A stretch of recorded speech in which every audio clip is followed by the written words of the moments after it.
नमस्कार, स्वागत है आपका प्रोफेशनल एस्ट्रोलॉजी पर। मैं यश तिवारी आज आप सभी के सम्मुख उपस्थित हुआ हूँ दी एस्ट्रोलॉजी शो के एपिसोड नंबर 152 को लेकर। दी एस्ट्रोलॉजी शो में मैं आप सभी दर्शकों के द्वारा पूछे गए प्रश्नों के जवाब देता हूँ। वो प्रश्न ज्योतिष से संबंधित हो सकते हैं, आपकी जन्म कुंडली की प्लैनेटरी पोजीशन से संबंधित हो सकते हैं, किसी भी तरह का ज्योतिषीय उपाय या कोई भी प्रश्न जो कि आपके मन में हमारी इस ज्योतिष की फील्ड से संबंधित, ऑकल्ट साइंस की फील्ड से संबंधित, ज्योतिषीय उपायों से संबंधित आपके मन में उत्पन्न होता है, उन प्रश्नों के जवाब आप मुझसे इस कार्यक्रम के माध्यम से पा सकते हैं। क्या करना होगा आपको अपने प्रश्नों को पूछने के लिए? इस वीडियो के कमेंट सेक्शन में जाकर के आप अपने नाम के साथ में अपने एक स्पेसिफिक प्रश्न को दे दीजिए।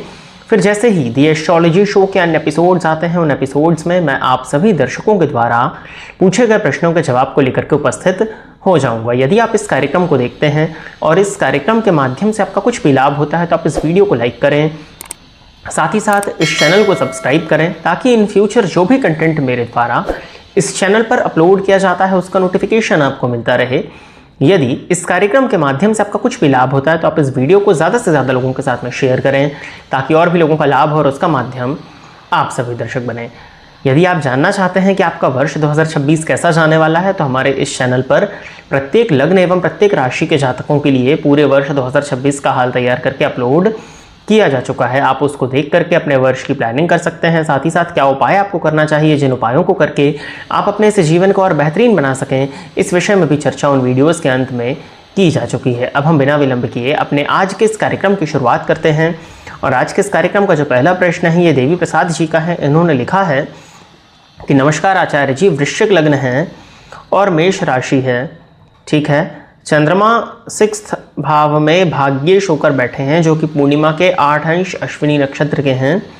इन पर व्यय भाव में बैठे लग्नेश मंगल, बुध, सूर्य और गुरु की 7वीं दृष्टि पड़ रही है, ठीक है। चंद्रमा की महादशा में गुरु का अंतर चल रहा है तो मोती धारण किया जा सकता है सरकारी नौकरी की प्राप्ति के लिए कि नहीं?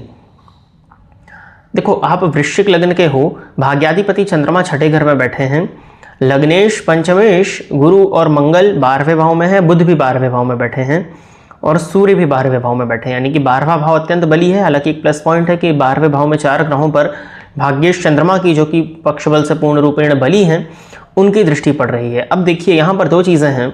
यदि आप मोती धारण करना चाहते हैं तो वैसे तो ये चंद्रमा तात्कालिक मित्रता में नहीं आएंगे क्योंकि ये जिनके घर में बैठे हैं उन्हीं की दृष्टि से दृष्ट है, तो तात्कालिक मित्रता में तो नहीं आ रहे हैं। फिर भी 6ठे भाव में बैठे हुए चंद्रमा के रत्न को धारण करने से आप बचिए ही, वही मैं आपको सलाह दूंगा। क्योंकि देखिए क्या है ना, चंद्रमा का रत्न यदि आप धारण करते हैं तो ये आपको मानसिक रूप से अशांत करेगा। मानसिक अशांति, मानसिक बेचैनी हो सकती है क्योंकि लग्नेश और सूर्य दोनों ही 12वें भाव में है और सूर्य वहाँ नीच के हो रहे हैं। इसलिए कहीं ना कहीं चंद्रमा के रत्न को पहनने से आप बचें। इसकी जगह आप पूर्णिमा का उपवास कर सकते हैं। चंद्रमा का मंत्र ओम चंद्रमसे नमः, ओम शाम शीम श्रौम सा चंद्राय नमः, इस मंत्र का नित्य एक माला जाप किया करिए। शिव जी की आराधना करिए, शिव जी का अभिषेक करिए, तो पूजा पाठ से संबंधित आप उपाय करके अपने चंद्रमा का संपूर्ण लाभ ले सकते हैं। और रही बात सरकारी नौकरी की प्राप्ति की, तो षष्ठपति 12वें में बैठ के षष्ठ को देख रहे हैं, लेकिन सूर्य आप अत्यंत कमजोर स्थिति में बता रहे हो, तो सरकारी नौकरी मिलने में कुछ हद तक परेशानियां, दिक्कतें तो हैं, लेकिन अब भाग्येश की ही दशा है और बुध अष्टम भाव के स्वामी होकर 12वें भाव में विपरीत योग लगा रहे हैं। वैसे लग्नेश 12वें जा रहे हैं, लेकिन फिर भी यदि आप प्रयत्न करें तो कुछ हद तक, छोटे ही स्तर की सही, लेकिन सरकारी नौकरी मिल सकती है। तो आप अपना पुरुषार्थ और प्रयत्न जारी रखिए। बाकी जो उपाय मैंने आपको बताए हैं उनको करिए। मोती धारण करना मेरे हिसाब से इस प्लैनेटरी पोजीशन में बहुत ज़्यादा फेवरेबल मुझे नहीं दिखता है। आगे बढ़ते हैं, अगला प्रश्न भी इन्हीं का है। इन्होंने लिखा है कि आचार्य जी, लग्न कुंडली के कारक ग्रह जैसे लग्नेश, पंचमेश, भाग्येश और दशमेश ग्रह 6 भाव या 12 भाव में हों तो इनका रत्न धारण किया जा सकता है कि क्या? कि रत्न धारण करने से नुकसान भी हो जाता है? तो पहली कुंडली से संबंधित आपने पूछा है कि भाग्यपति 6ठे चले गए हैं और लग्नेश और पंचमेश 12वें चले गए हैं, ठीक है। और आपने दशमेश भी लिखा है तो सूर्य भी 12वें हो गए हैं। तो मतलब जितने भी कारक ग्रह आपके लिए हैं या जो फेवरेबल प्लैनेट्स आपके लग्न में बनते हैं वो सभी त्रिक भाव में जाके बैठे हैं। तो अब देखिए, ऐसा नहीं है, कुछ प्लैनेटरी पोजीशंस में षष्ठ भावस्थ ग्रह और द्वादशस्थ ग्रहों के रत्न को भी धारण कराया जाता है, लेकिन इसमें कहीं ना कहीं नुकसान भी हो जाता है। अब जिस ग्रह के रत्न को आप धारण करने की तरफ विचार कर रहे हो उस ग्रह की प्रॉपर पोजीशनिंग अन्य डिविजनल चार्ट्स में D9, D10 में, अष्टक वर्ग में इत्यादि में, षडबल में, सब जगह पर स्थिति देखनी होगी। उसके बाद में हम उस ग्रह के रत्न को धारण करने पर विचार करेंगे। लेकिन यदि हमको ज़्यादा क्लियरली चीज़ें नहीं पता हैं, हम ज़्यादा डीपली उसके नहीं देख पा रहे हैं जन्म कुंडली को, तो इन भावों में बैठे हुए ग्रह के रत्न को धारण करने से बचना चाहिए। नहीं तो फायदा तो भले 10% 20% हो जाए, लेकिन 70-80% नुकसान भी हो सकता है। तो रत्न धारण अगर बिल्कुल देखिए, कई बार क्या होता है ना कि बहुत ज़रूरी होता है उन ग्रहों के रत्न को धारण करना किसी एक चीज़ की प्राप्ति के लिए, तो कुछ समय के लिए धारण कराया जाता है। अब जब आजीवन धारण करने पर विचार किया जाएगा तो बहुत बारीकी से उस ग्रह पर विश्लेषण होगा। उस ग्रह को अन्य डिविजनल चार्ट्स में जाकर के षोडश वर्गों में उस ग्रहों की स्थिति को पूरा देखना पड़ेगा।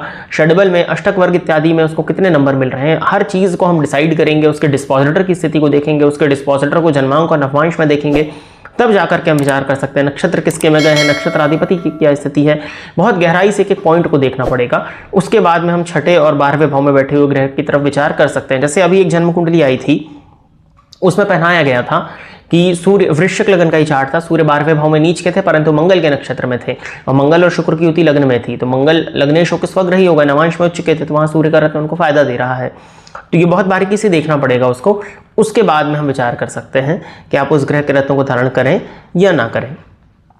अब अगला प्रश्न जो है यह है विवेक आनंद राय, इन्होंने लिखा है कि यदि लग्न पुष्कर नवमांश में हो तो उसका क्या फल होता है। जाहिर सी बात है अत्यंत श्रेष्ठ है, सामान्य से कहीं ज़्यादा बेहतर फल देने वाला इसको माना जाता है। देखिए, पुष्कर नवमांश में प्लैनेट का जाना दो ही कंडीशंस में बन सकता है, वो पुष्कर नवमांश में होंगे। अब जब आपका लग्न ही पुष्कर नवमांश में है तो लग्न से जिन जिन चीज़ों का विचार किया जाता है उन सभी चीज़ों के फलों में वृद्धि हो जाएगी। जैसे कि स्वास्थ्य का विचार किया जाता है तो जातक को स्वास्थ्य से संबंधित परेशानियां ज़्यादा नहीं होनी चाहिए, स्वास्थ्य से संबंधित परेशानियां बहुत कम मात्रा में होनी चाहिए। जातक को मान सम्मान की प्राप्ति होगी, समाज में लोग उसको सम्मान की नज़र से देखेंगे, लोग उसकी बातों से, उसकी वाणी से प्रभावित होंगे, उसका व्यक्तित्व प्रभावशाली होगा, जहाँ पर भी वो जाएगा लोग उससे आकर्षित हो जाएंगे, लोग उससे प्रभावित होंगे, लोग उसकी बातों को सुनेंगे, लोग उसकी बातों को मानने पर मजबूर होंगे। अपने क्षेत्र में वो बहुत कुछ बड़ी उपलब्धियों को हासिल कर सकता है, बहुत कम उम्र में अच्छी उपलब्धियों को वो जहाँ तक हासिल कर सकता है, तो ये कहीं ना कहीं प्लस पॉइंट के रूप में देखा जाएगा। लेकिन यदि लग्नेश की स्थिति कमजोर है या लग्न पर पापक ग्रहों की दृष्टि पड़ रही है, लग्नेश नीच इत्यादि राशि में है, लग्नेश पर पापक ग्रहों का प्रभाव है, तो इस शुभ प्रभाव में कुछ हद तक कमी आ जाएगी। लेकिन लग्न का पुष्कर नवांश में जाना अत्यंत श्रेष्ठ माना जाता है, इसमें कहीं कोई संदेह नहीं है। और अगला प्रश्न है, यह है रोहन ठाकुर जी, इन्होंने लिखा है क्या लग्नेश का नीच होना हमेशा आत्मविश्वास की कमी देता है। देखिए, ऐसा नहीं है, क्योंकि लग्नेश का नीच होना, अब वहाँ पे देखिए, जब कोई आप नीच ग्रह के विषय में विचार कर रहे होते हैं ना, तो वहाँ पे बहुत सारे कंसेप्ट एक साथ लग जाते हैं। क्या उस ग्रह का नीचत्व भंग हो रहा है, पहली चीज़। दूसरी चीज़, वो नीच राशि में जो ग्रह गया है वो किस राशि में गया है। हो सकता है मित्र की राशि में गया हो, जैसे मंगल है, चंद्रमा के घर में नीच के जाके होते हैं, लेकिन मंगल और चंद्रमा तो मित्रता रखते हैं एक दूसरे से, तो ये चीज़ देखनी होती है। फिर किस नक्षत्र में वो ग्रह संचरण कर रहे हैं, इसको देखना होता है। हो सकता है कि मित्र के नक्षत्र में संचरण कर रहे हों, जिस ग्रह के नक्षत्र में संचरण कर रहे हैं उसकी पोजीशन बहुत अच्छी हो, जैसा मैंने अभी सूर्य के केस में बताया इसके पहले वाले प्रश्न में। नवमांश में उस ग्रह की क्या पोजीशन है, उस ग्रह पर शुभ ग्रहों की दृष्टि पड़ रही है या नहीं पड़ रही है। यदि 6, 8, 12 भावों में जाकर के नीच के होते हैं तो नीचत्व वैसे ही भंग हो जाता है। तो बहुत सी चीज़ों को देखना होता है। मैंने ऐसे बहुत से चार्ट्स देखे हैं जिसमें लग्नेश नीच का है, परंतु जातक का आत्मविश्वास अत्यंत मजबूत है। फिर भाव, भावपति और भाव कारक, तो आप लग्न के अधिपति यानी कि भाव के अधिपति की बात कर रहे हो, सूर्य जो कि लग्न के कारक हैं, भाव के कारक हैं, आत्मविश्वास के कारक हैं, उनकी पोजीशन पर भी चीज़ें निर्भर करेंगी। यदि सूर्य अत्यंत बलवान हो तो भी जातक को कहीं ना कहीं आत्मविश्वास होगा। तो सिर्फ हम एक पॉइंट के आधार पर ये नहीं कह सकते कि इस जातक का लग्नेश नीच का है तो उसके अंदर आत्मविश्वास की कमी होगी, ऐसा नहीं हो सकता है। हाँ, लग्नेश का नीच का हो जाना जातक के जीवन काल में संघर्ष को बढ़ा देता है। जीवन के फर्स्ट हाफ में कहीं ना कहीं जातक को संघर्ष देखने में मिलता है। परंतु यदि अब जैसे मिथुन लग्न की कुंडली है, लग्नपति बुध बनते हैं, दशम भाव में जाके नीच के हो गए, वो दशम में कारक भी हो रहे हैं। और अगर गुरु की पोजीशन वहां पर ठीक है, क्योंकि मीन राशि में बुध नीच के होंगे, तो नीच के बुध को लेकर के भी जातक उपलब्धियों को हासिल कर लेगा। वृश्चिक लगन की कुंडली हो गई, जैसा भी प्रश्न आया था, लग्नपति मंगल बन रहे हैं, भाग्य भाव में जाके नीच के हो रहे हैं। अब लग्नेश का भाग्य स्थान में जाना जातक को उसके भाग्य का साथ है, निरंतरता के साथ में प्राप्त होता रहेगा। तो यदि चंद्रमा की स्थिति अच्छी है, भाग्येश की स्थिति अच्छी है, तो नीच के मंगल से भी जातक अच्छी उपलब्धियों को हासिल कर लेगा। सिंह लगन का चार्ट आप देखिए, लग्नपति सूर्य बनते हैं, जाकर के तीसरे भाव में नीच के हो जाते हैं। तृतीय भाव में यदि सूर्य नीच के हैं तो जातक अपने पराक्रम, अपने पुरुषार्थ, अपने संघर्ष के दम पर चीज़ों को हासिल कर लेगा।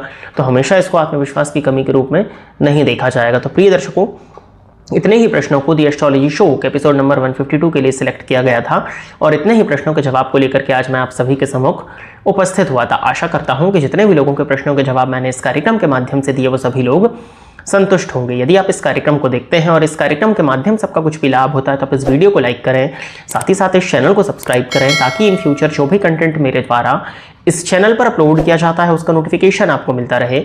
यदि इस कार्यक्रम के माध्यम से आपका कुछ भी लाभ होता है तो आप इस वीडियो को ज़्यादा से ज़्यादा लोगों के साथ में शेयर करें ताकि और भी लोगों का लाभ और उसका माध्यम आप सभी दर्शक बने। आज के इस कार्यक्रम में बस इतना ही रखते हैं।